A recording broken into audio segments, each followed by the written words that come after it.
Greetings all, Vanny here, coming back from a very funky July, or June. We're in July now. Time is irrelevant and so are many of our problems. The first card that came out is the Ghostlands, and this very much resonates with the wandering that June felt a lot of. Education in reverse, it felt at the bottom of the deck here, even how my words are getting stopped up here. It's like stuff didn't want to happen. So much didn't happen in June. I keep wanting to say July, but that's where we are now. But so much of June felt like false starts in things. And if you are creative or ambitious in any kind, false starts are frustrating. They are incredibly frustrating. You are definitely a creative, because I just had Water and Creation come out in reverse with Biome and Connection. And Ocean's Bravery is at the bottom of the deck in reverse, so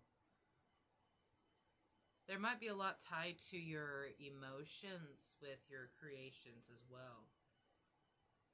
And why this is in reverse is because with this darkness here underneath reverse bravery is because it's like you have the awareness to know that doing this task would solve this problem, but you're putting it off. It's like when you're playing a video game and you know that you're not prepared to go into that dungeon, or you know that going into that dungeon triggers the next part of the story, and you're not really prepared for that new level, new devil energy. It's like I can't remember the particular Final Fantasy game, but I think it may be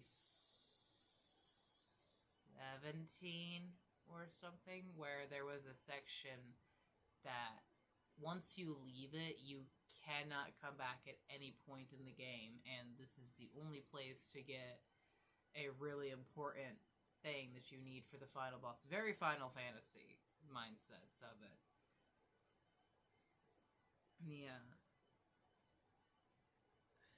Yeah, Air in Motion and Breath of Life in Motion. It's like... And so, when I was connecting the decks, there was so much of just move.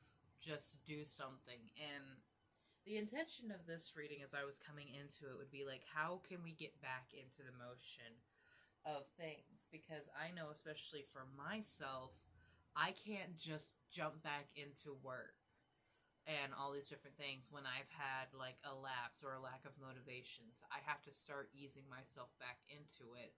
Like with inertia, an object in motion will stay in motion, and an object at rest will stay at rest until an enough force pushes it to do the opposite. And especially if you've crashed out, wow. I just cut the deck, and Align and Allow were face to face like this. You're trying to align, or things are trying to align, but you won't allow it. You're trying to release something. I love when it's so clear what it's saying. Resolution in reverse and Listen in reverse. This has been coming through. Not enough consistency, not being present, not actually listening to what needs to happen because you're so busy licking your wounds and feeling bad about yourself, victimizing yourself, or blaming yourself. And I'm not saying any of this to judge you or make you feel bad for a lack of movement or a lack of growth in certain areas. Every single one of us on a spiritual journey or in life in general reaches these points where we feel like we can't do anything more, but we always have something else to do. Presence. Just be present with yourself. You don't have to be perfect. Just be present. I have this conversation a lot with my mom because we have a very close relationship, and she constantly feels like she wasn't a good mother. because, I mean, everyone makes mistakes, and, like, yes, we have issues that stem from her, but we are human. We are working through them to make peace in our lives now. But what I have constantly told her is that she made a difference in being there, in being present, instead of what I've seen in a lot of other parenting situations and relationships where it's very transactional or not so much conditional or obligational, but convenience based, like when you're only friends with someone because you go to school together, or you only hang out with someone because they all hang out together.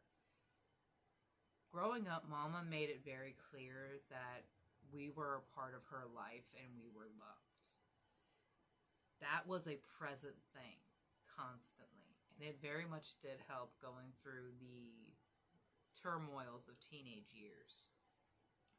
And so that was something that she had given me, and I'm very grateful for that. Spirit, what is an affirmation that we can give to the collective here? Because I see that we have been struggling. Wild. There's a fire deep within your belly, begging to be acknowledged, begging to be released. So what is it, dear one, that is holding you back? Go ahead. You are safe here. Throw your head back. Let sound escape your lips. And find yourself dancing and singing, moving and racing. Break free.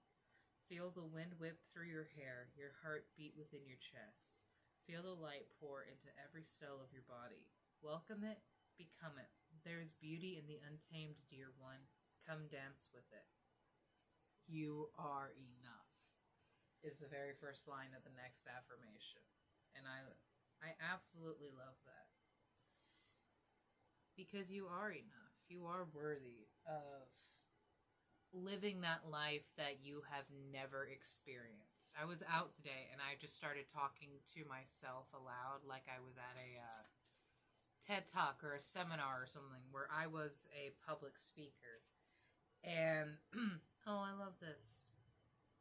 One of the things that I was saying to myself in the car in this mind stage was this affirmation and prayer that you deserve a life that you have never experienced. You deserve a love that you have never known.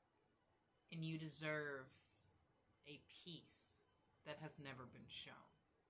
And it was that kind of mentality, like just because you have never experienced it in your lifetime does not mean you are not worthy of it. Does not mean you are not deserving of it. Does not mean you will not have it. But if you haven't experienced it, it makes it very difficult for your ego and mentality to accept that you do deserve it. The Lover and the Shapeshifter came out here from the Wild Archetypes deck. I very much love this connection here. The Lover being faced with the Swan card speaks to this devotion, this unending promise. And the Shapeshifter here even just further confirms that commitment. Like, as you change, as you grow and develop, we will still love you. I will still love you. And I've noticed this thing in, like, the music that I'm listening to. A lot of love songs or songs that are dedicated to a person, my brain has been taking to seeing, like, this is my shadow aspect and this is my light aspect. And so seeing the Shapeshifter with the Lover here, it's just this beautiful energy and message of you can change and grow as much as you need to, and I will still love you, and that I is you. And so this opportunity right now that you're getting to recalibrate yourself, don't dive in as quickly as you would want to, especially if you are a fellow Earth sign, because there are things still falling into place as you are gaining momentum back again. But your spirits are very proud of you. And so am I.